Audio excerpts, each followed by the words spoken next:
We are talking all about The War with Grandpa, and I'm so thrilled to be talking with them because this movie wouldn't have happened if it wasn't for you all. We have Trey, Martin, and Rosa here. Hello, Hey, family, how are you? Hi. My name is Heather Brooker. I am a journalist with NBC Los Angeles, and I am also host of the award-winning podcast Motherhood in Hollywood. And we have a lot of wonderful parenting family press outlets who are here to ask you guys questions. So I'm just going to get started. Trey, this movie really wouldn't have happened if you hadn't had the idea and really the foresight to say, I feel like this book should be a movie. So tell me about that. Yeah, so when I first read it, I was excited to watch the movie because there's a rule in my house where I have to read the book before I watch the movie. So once I was done, I was so excited to see this movie, and when I was looking for it, I just couldn't find it. So uh, just to give you the gist of like the way my I was thinking back then, but yeah, I was just ready to watch the movie, sit down, eat some popcorn, celebrate, and I asked my parents, what they were thinking about making this into a movie because I knew that they were in the movie business, and yeah, here we are. Okay, so mom and dad, what was your reaction when he came to you and said, I read this book, I think it should be a movie? Because my daughter comes to me with ideas sometimes, and I'm like, I don't know about that. What was your reaction? Well, when he came to me with the idea of trying to find the movie, he wanted to see the movie, and tried to help him find it on the internet, and we couldn't find it, and he kept insisting that I read it, that it's so funny. And so, I appeased him and I said, okay, let me read it. Because lots of times I'll read a book with him and we'll talk it over and what the story was about, the character development and all that stuff. So I read it and, I agreed with him. I thought it would make a great movie. It was a very heartwarming, it's a short book, but it was very heartwarming and it had a nice, big message about family and unity. So, we then I started prepping him on how to do a pitch so that he could present it to his father, and he pitched it to his dad, and his dad thought it was cute that he was doing a pitch. He didn't think nothing of it. Well, at the time I in my defense, I was trying to leave town the next morning, so I was going through stuff and just kind of, trying to get myself sorted. So when she said, hey, I need to take some time, Trey wants to picture a movie, it was kind of like, this is really cute, but for my 8-year-old son, but I'm kind of busy. But I'm busy, I got stuff to do. The mommy look saying, sit down and you're gonna hear this out. And so I said, okay, cool, okay, that's kind of cool. Well, give me the book, I'll read it on the plane. And by the time I landed in LA, I called back and said, listen, we need to option this thing. This is a really great idea. And this is our next project. Mm-hmm. So wonderful. And then we just talked to Oaks and Laura just a few moments ago, and Oaks mentioned something about how you guys kind of had a vision already for Robert De Niro in this role. Tell me about that, and how did that sort of come about? Yeah, so basically, when I was young, my parents wouldn't ever let me see a Robert De Niro movie because they're very appropriate. Well.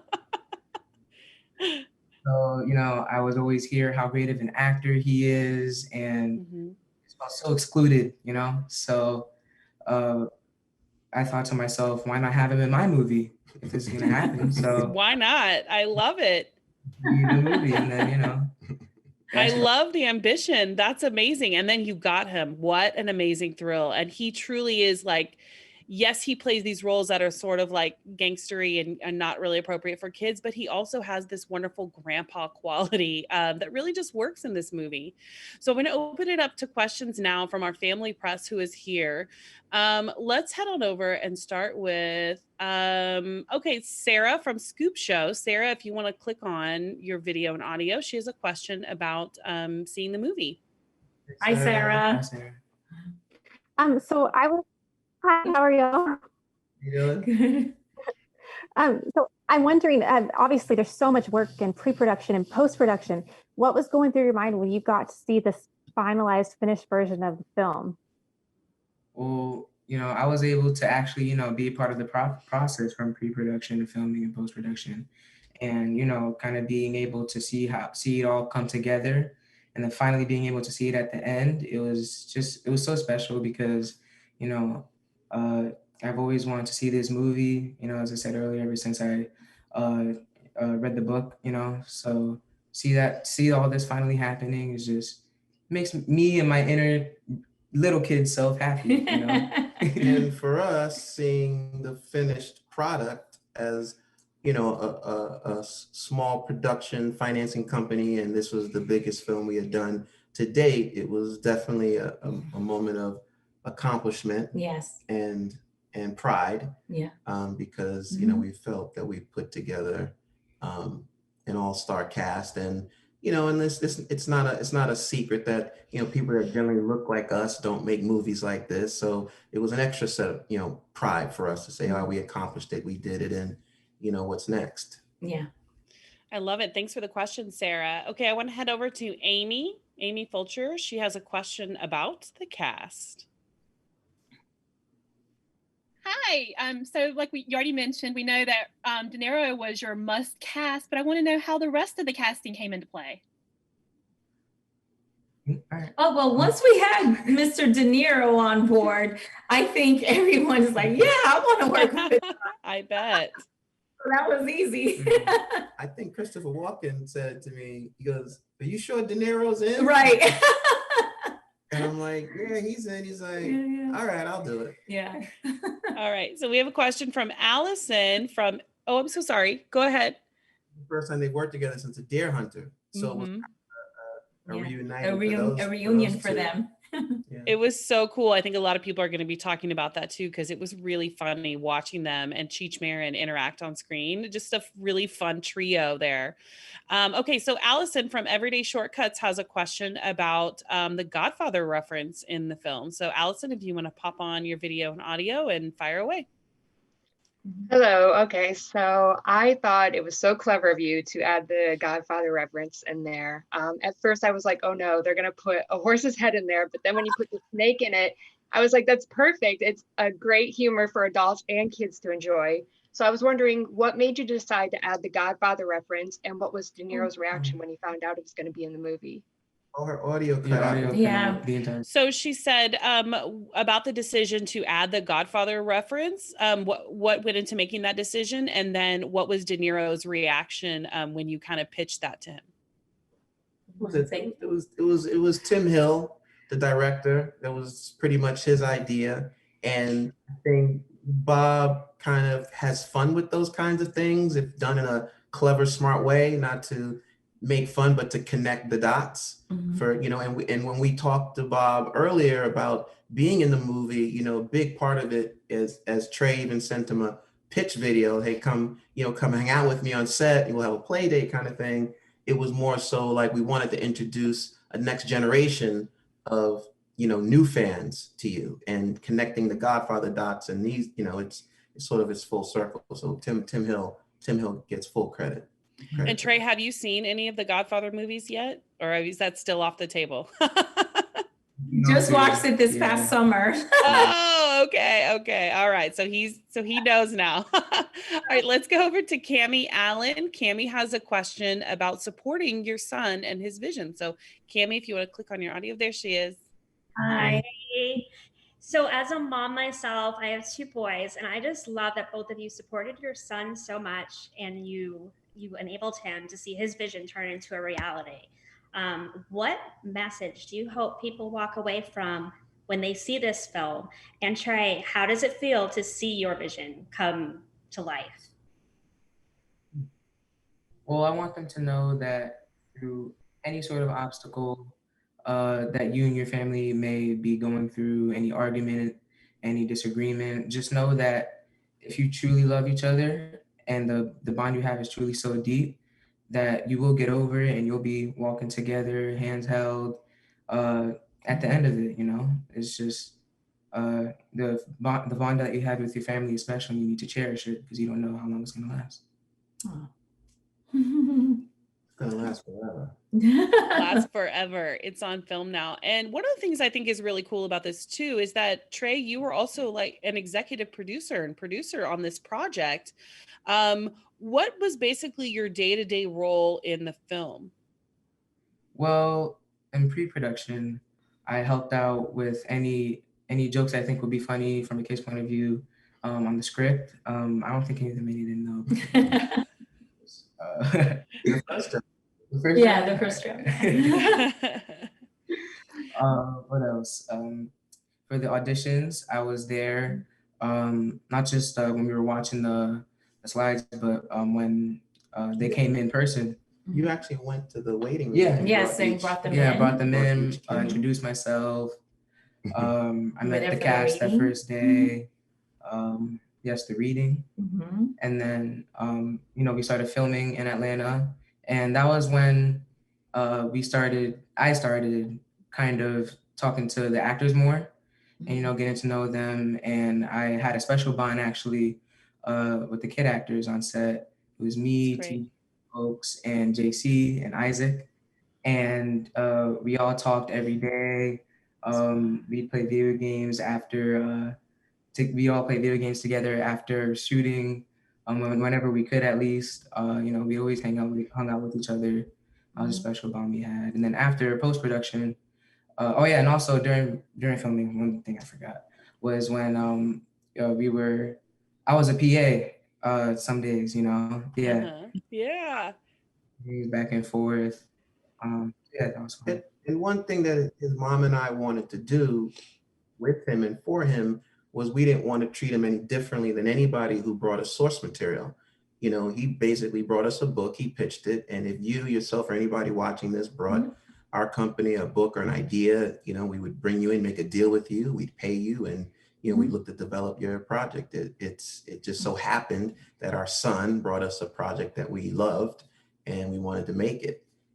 So that's so great. And I do love how encouraging you are because, a lot of times as parents, we get so caught up in the day-to-day lives and, our own focus on our business that sometimes we dismiss our kids maybe in their ideas and don't take them as seriously. So it's really great that you guys did that because now it's a feature film that's going to be opening in theaters and starring Robert De Niro and this amazing cast. So that's really great and such a wonderful reminder for us parents to really be more receptive to our kids and their ideas. We have time for one more question. I'm going to head over to, is it Tati from Cool Moms Cool Tips? Go ahead and come on in and ask your question.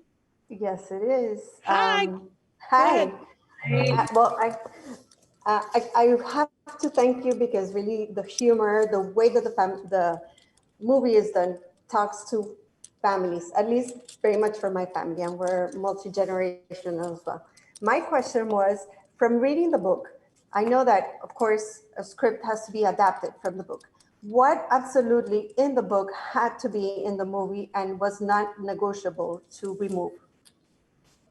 Oh, I think it was the where they were fishing on the lake, where they showed a bond of, where they did have fun together and they started connecting with each other. Took a day off from the war. And took a day off from the war.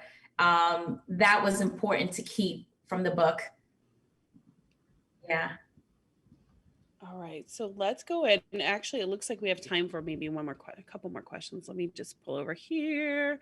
Okay, so Kristen Rep, I hope I'm saying that right. Christy Rep, I hope I'm saying that right.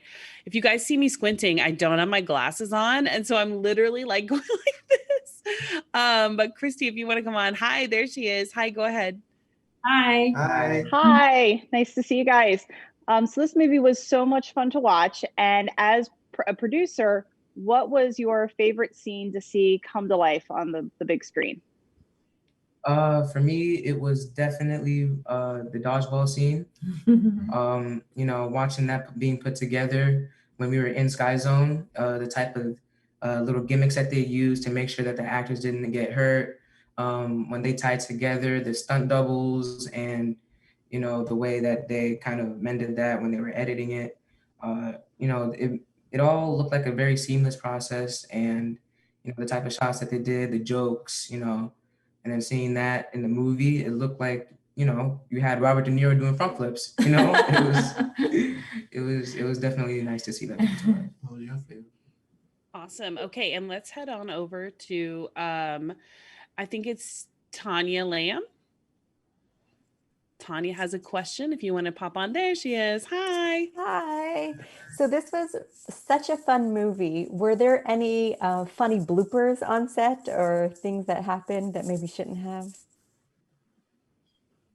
Where we put it at the end. Yeah, we put a couple of bloopers in the end of the movie. I think it was all over the place. I think one of them that was funny was when the Bob, Christopher Walken, and Cheech Marin were tossing the bully into the dumpster. So there was a lot of takes of that, and they were having a lot of fun playing the tough role. So that was funny. Okay, and then let's head on over to Mama's Geeky. If you want to click on, hi, there she is. Fire away. Ooh. Oh, Tess, I don't think your audio's on. If you want to, sorry. Try again. That's okay. Yeah, I'm just curious, Trey, is this something you would like to do again? And if so, do you have any plans, any other books you would like to turn into a movie? Well, it's definitely something I'd like to do again. You know, I started taking filmmaking classes just that way I know actual production of it. You know, seeing how like on set the type of shot sizes, you know, the camera framing, you know, kind of like how you direct everything and cinematography, that type of stuff. But in terms of books, there are a few books that I've been looking into that I've talked to my parents about over the past couple of years. And, you know, we're talking to Mr. De Niro about something right now. So, you know, things are still rolling. Haven't stopped. Look at you, already big time Hollywood producer. And what grade are you in? Ninth grade. Ninth grade. Oh, wow. That's amazing. That's amazing. People work for years in this town just to try to get a movie made. And you're already like, got another one lined up, one in the can with Academy Award winners. That's amazing, you guys. Watching, know that the Guinness Book of World Records is going to honor Trey as the youngest producer ever in the history of the movie business at the age of 11 when we shot this movie. Yeah, 11. So that's amazing. That is so fantastic. What a wonderful accomplishment for you, and like super bragging rights when you're going into high school. I mean, that's so cool. Well, congratulations on that. And then I went ahead over to Kathy Copcut. She has a question as well. If you want to click on your video, Kathy, and fire away.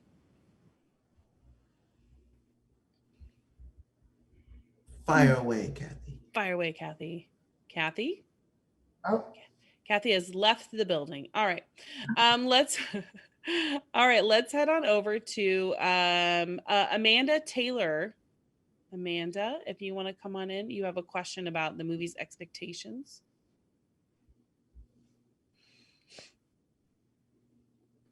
There she is. Oh. Hi, Amanda. I'm not sure if you answered it, but I was just wondering if it, you know, the movie, you know, did it meet your expectations? You know, was it everything you were hoping for? It was everything I was hoping for and more. You know, honestly, it was just seeing it come to life on screen, and you know, the jokes that were carried over, you know, just the moments that Pete and his grandfather had were carried over, and you know, that honestly made it so much better. And also, also, you know, actually seeing it filmed, you know, just being a part of the process made it 100 times better. Seeing it come alive, you know, it just makes it all the more special when you're able to see something that you've been waiting for as a kid and being a part of since you were like a little kid. I mean, because I'm still a kid. But yeah, you know, that just makes it really special. All right, so we have another question from Angie White. Angie, if you want to jump on in and fire away. Hi. So the development process going from a book to a movie is notoriously difficult. And I was wondering if there was anything in pre-production that you found to be a speed bump or caused you a bit of a delay. Oh God, speed bumps. We have lots of speed bumps. We'll call it a tree. Mountain. When we were in Toronto, when we first started filming the movie, the Georgia tax credit came out, and it was this great, awesome, fat tax credit. And when you're financing a movie of that size, it was like, wow, we can get how much more money if we go to Georgia? And then I called everybody and said, we're packing up shop. We're going to. Are you crazy? Are you crazy? It's like what, a week, 2 weeks before we start filming? Like 2 weeks before we're gonna start filming. Wow. I was like, no, listen, we're going to Georgia because 30% on everything. So just from a financing standpoint, it was well worth the trade. Yeah. That was a big experience. Oh, that's great. Thank you. That's amazing. That's a huge savings. I know Georgia, a lot of people are filming down in Georgia now because of that tax credit and because of the break that they're getting. So good for you, saving a little money. I'm all about that as well. Okay, and somebody had a question, Tati had a question about what was the video game that Peter was playing in the film? Oh, it's medieval wars. Yeah. Is it a real game? It is actually. Yeah. They're gonna be marketing it. Yeah, they're gonna. Yeah, just contact. It's from Europe, and so yeah. I remember playing it. I had a lot of fun. You know, when they were teaching the kids how to play it, that way it looked like, you know, he really had been building that for 3 years on set. You know, I was able to play with them. I liked it. I liked it a lot. Yeah. And let me ask you: is there any other sequels that you guys have had in mind with this? Because I interviewed Cheech and Robert De Niro yesterday, and I had to tell them I loved the interactions between him and Christopher Walken and Robert De Niro's characters. It almost seemed like they could have their own movie. Is that something you guys have thought about at all? Any kind of sequels? Any other maybe branches off of this particular storyline that you could do? Yeah, I mean, we have been brainstorming, and we love that trio so much.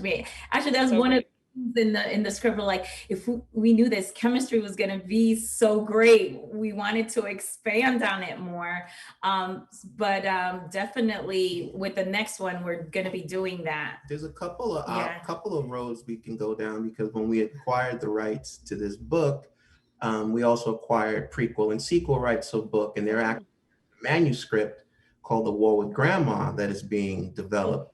But as an immediate sequel, we already started working on the sequel called The World War with Grandpa, which Bob and Jane try to get married in London, whereas you know that in the movie she referenced her granddaughter could be a pain in the butt too. Mm-hmm. You know, we're developing that storyline. And let me ask you about opening up in theaters. Is there any hesitation that you guys had in making that decision to open up in theaters right now? That's something we haven't really talked about. Yeah, there was, you know, that was a big decision to do, because, you know, it's uncertain times right now. And, you know, we moved the day. First it was September, then now it's October. And now we feel like we're safe. You know, everyone knows about social distancing. You can go out and be safe with the checkerboard seating. The theater association is, you know, making sure that, you know, theaters are being cleaned and sanitized between every showing, and they have checkerboard seatings and masks. And so it's looking really, really good. And I know families are dying to go out and do something fun with their families. And this is a great movie to do it. You know, there's not much out there right now. So we think this is the perfect time to see this. We even went as far as had a call with NATO, the National Association of Theater Owners, and they laid out their plan for reopening safely, and it made a lot of sense to us. Mm-hmm. So protocols are in place, and you know, we hope people adhere to the protocols and go back, you know, go see a movie. Yeah, that's fantastic. Well, it sounds like you guys have done your due diligence and your research, and this movie is going to open up in theaters on October 9th. We appreciate your time, Trey, Martin, and Rosa, and congratulations again on the film. And thank you to all of our bloggers who joined us here, our family press bloggers who joined us. If you guys want to check your email and head back into the hospitality room, that's where we'll wait for our next roundtable with Cheech Marin and Jane Seymour to talk about The War with Grandpa. Thank you again, you guys, for your time, and congrats on the film. They don't know the plot yet. They don't know the plot yet. So oh, okay. Bye. Bye. Bye.